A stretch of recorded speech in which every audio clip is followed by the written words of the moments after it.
చూడు బాబు, నువ్వు ఇప్పుడు కూర్చున్న ఏఈ సీటు గత 10 ఏళ్లుగా మాది. ధర్మమో ఆపధర్మమో నువ్వు ఇప్పుడు ఆ సీట్లోకి వచ్చావు. నేను ఆ సీట్లోకి వచ్చింది నీతిగా నిజాయితీగా ఉద్యోగం చేయడానికి మంత్రి గారు. మేము కూడా నీతిగా నిజాయితీగా ఉండబట్టే మంత్రి పదవిలో ఉంటున్నామయ్యా. కావచ్చు, మీరుండేది 5 ఏళ్ళు, మేముండేది 33 ఏళ్ళు.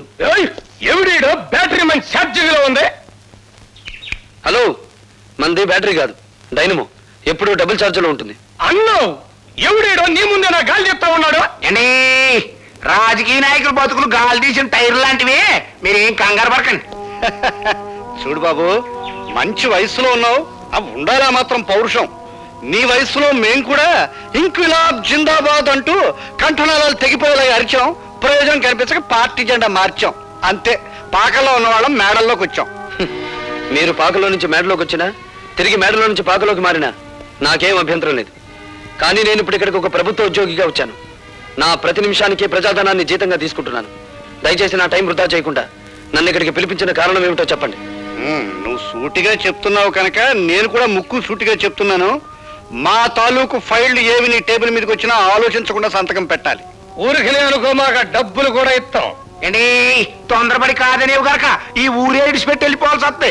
ఈ ఊరే కాదు, ఈ రాష్ట్రంలోనే ఉండవు. మీ బెదిరింపులకు భయపడితే ఏమవుతుంది? నేను చదువుకున్న ఇంజనీరింగ్ చదువు సిగ్గుపడుతుంది. సో నేను మీకు లొంగను, బెదరను, లోబడను. That's all. శాబాష్, భావి భారత నాయకుడిలాగా మా గొప్పగా మాట్లాడే. ఎట్టగడ నేను తట్టుకునే పొట్ల గిత్తలాగా ఉన్నాడు.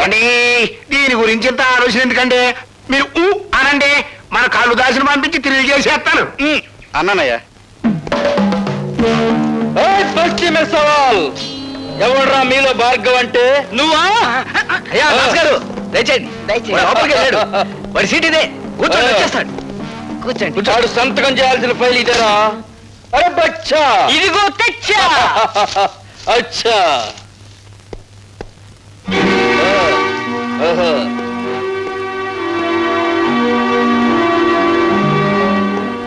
ఎవడరా నువ్వు? అరే బచ్చా. అచ్చా, నేను చెబుతానైనా. ఈయన మా నాయన, పేరు కల్లుదాసు. శాంతంగా ఉంటే కొండల కొండలు కళ్ళు తాగుతాడు, కోపం వస్తే పీపాలకు పీపాలు రగతం తాగుతాడు. రై, ముందా కుర్చీలోంచిలే. జం జమాస చం చినాకే, ధన్ ధన ధన్ ఫట్ ఫటాకే. నా కొడుకునే కొడతావురా? నోరు జారితే నిన్ను కొడతా. పనుండొచ్చాను గనక నిన్ను వదిలిపెడుతున్నాను.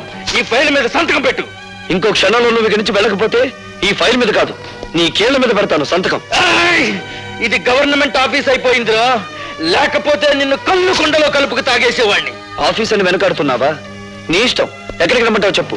సాయంత్రం 5 గంటలు దాటాక నీ పేటకి, నీ వీధికి, నీ ఇంటికి ఎక్కడికి రమ్మంటావు చెప్పు, అక్కడికి వచ్చి తంతాను. ఫస్ట్ ఫటాకే. సాయంత్రం కొండ దగ్గరకు వచ్చి మన ఆయనతో కలవాడు, అప్పుడు చూద్దాం. ఇప్పుడు ఈ కుండ పగిలినట్టే నీ బాబు పట్టుకొని పగులుతుంది. వెళ్ళండి. హలో. హాయ్ భార్గవ. హాయ్. సాయంత్రం 5 గంటలకి మనం పార్క్ లో కలుసుకోబోతున్నాం. సారీ, ఇప్పుడే ఒక రౌడీకి అపాయింట్మెంట్ ఇచ్చాను. సాయంత్రం 5 గంటలకి ఊరి బయట కొండల మధ్య కొట్టుకుందామని. జోకా? కాదు, నిజం.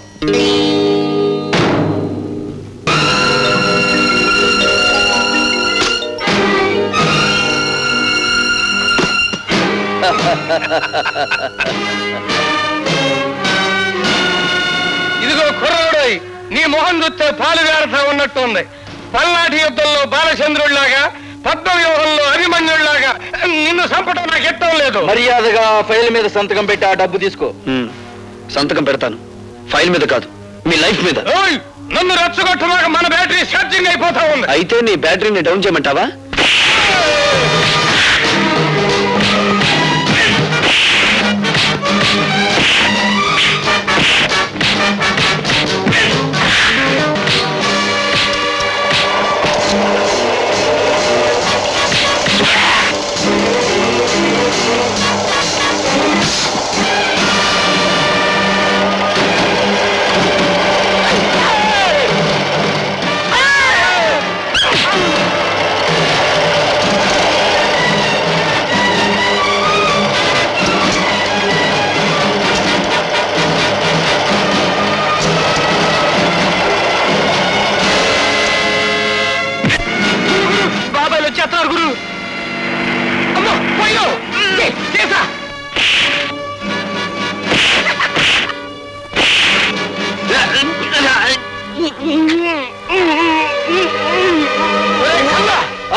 రాఘవ ఎక్కడ కనిపించడే? ఇక్కడికే రౌడీలతో ఫైట్ చేయడానికి వచ్చాడని చెప్పావు. నిజంగా అతను చెప్పాడు బాబాయ్. ఏందే చిరునవ్వులు నవ్వుతున్నావు? శాతకాకి ఇక్కడ తీసుకొచ్చి పారేశావనా? కత్తులతో పొడుస్తావరన్నా అంటే వద్దు, రోజా దగ్గర తీసుకెళ్ళు, అది సొరకత్తులు లాంటి సూపులతో పొడుతుందని చెప్పాడు. బయలురా బచ్చా.